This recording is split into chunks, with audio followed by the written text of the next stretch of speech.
So hello my YouTube family and my dear friends, कैसे हैं आप सभी। और उम्मीद करती हूँ आप सभी बहुत अच्छे होंगे। और जैसा कि आप सभी को पता है कि सीए इंटर के रिजल्ट्स आ चुके हैं, ठीक है। उन सभी बच्चों को कॉन्ग्रेचुलेशन जिन्होंने क्लियर कर लिया है, और जिन्होंने क्लियर नहीं किया है निराश मत होइए, अभी आपका अटेम्प्ट है।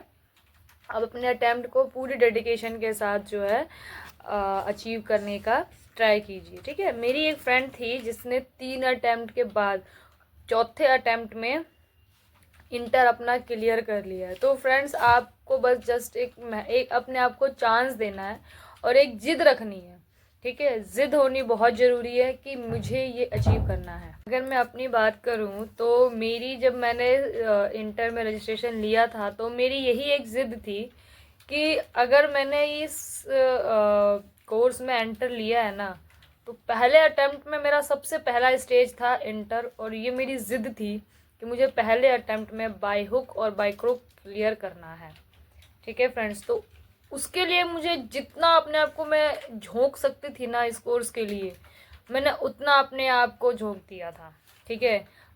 पूरे टाइम मुझे नहीं पता था कि कैसे क्या करना है, मुझे जैसा ठीक लगा मैंने वैसे पढ़ाई करी, और ये भगवान की कृपा थी कि मेरा पहले अटेम्प्ट में निकल गया, ठीक है फ्रेंड्स। तो अब जिन बच्चों ने अपना इंटर क्लियर कर लिया है, नाउ उनका अगला जो स्टेप है, सबसे पहले तो उनको 15-15 दिन की तो ट्रेनिंग होती है, उनको करना होगा। एक आईटी होती है और एक ओसी की ट्रेनिंग होती है 15-15 डेज़ की, और इनके चार्जेस लमसम कोई एक 6500 का है। दिल्ली के चार्जेस बता रही हूँ मैं, बाकी शायद सभी जगह का सेम हो। तो 6500 का एक कोर्स है, और आई थिंक अप्रोक्स 7500 का दूसरा है, ठीक है। तो ये दोनों कोर्स आपको 15-15 दिन में जो है निपटाने हैं। तो जैसे ही आपने क्लियर कर लिया है तो प्लीज़ आप जाके इनको पहले जल्दी से जल्दी कंप्लीट कीजिए, सो डैट कि आप अपनी आर्टिकलशिप स्टार्ट कर सको। तो आर्टिकलशिप के लिए मैं थोड़ा सा आज टिप्स देना चाहती हूँ, वो ये है फ्रेंड्स, जो गलतियाँ मैंने करी है शायद आप वो रिपीट ना करो। सबसे पहले, अगर आप कहीं भी आर्टिकलशिप के लिए जा रहे हो और अगर आप रेफरेंस यूज़ कर रहे हो तो भी कोई दिक्कत नहीं है, बट अगर आपने रेफरेंस यूज़ किया है या आप अपने सेल्फ उस पर जा रहे हो, तो सबसे पहली चीज़ फ्रेंड्स की जाते ही ना रजिस्ट्रेशन कभी मत लेना, ठीक है। सबसे बड़ी गलती जो मैंने करी वो ये था कि मैंने एक रेफरेंस यूज़ किया। लाइफ में, अब तक की लाइफ में मैंने फर्स्ट टाइम कोई रेफरेंस यूज़ किया, ठीक है, और उस रेफरेंस के थ्रू मैं गई, और रेफरेंस की वजह से वहाँ पे मेरा सिलेक्शन भी हो गया। बट फ्रेंड्स, मैंने सबसे बड़ी गलती ये करी कि मैंने वहाँ का एटमॉस्फेयर को देखा नहीं, ऑब्जर्व नहीं किया। बस जाते ही 2 से 3 दिनों में मैंने क्या किया कि रजिस्ट्रेशन ले लिया। आफ्टर डैट चलो जैसी भी सिचुएशंस थी, मैंने सोचा चलो 2 साल काटना है, काट लूँगी। बट 1 से 1.5 महीने में मेरी ऐसी हालत हो गई ना फ्रेंड्स कि मेरा मन नहीं करता था बिल्कुल भी ऑफिस जाने का, ठीक है। एटमॉस्फेयर जो था वो मुझे सूटेबल नहीं लगा। मैं किसी को ब्लेम नहीं करना चाहती हूँ और ना ही कोई चीज़ उनके बारे में बोलना चाहती हूँ, बस इतना समझ लीजिए कि पहले आप एटमॉस्फेयर को ऑब्जर्व करो एंड देन उसके बाद जाकर रजिस्ट्रेशन करो, ठीक है। अभी फ़िलहाल मैंने उस फर्म को मैंने छोड़ दिया है, अब मैं दूसरी जगह आर्टिकलशिप कर रही हूँ।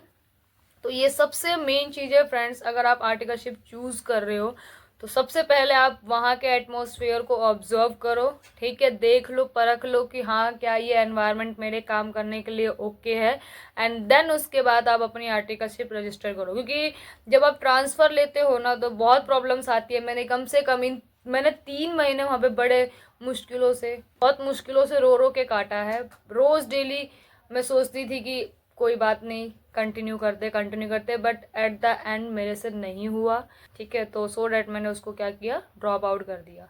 और वो फर्म ऐसी थी कि उन्होंने मेरे 10 डेज़ के पैसे भी नहीं दिए।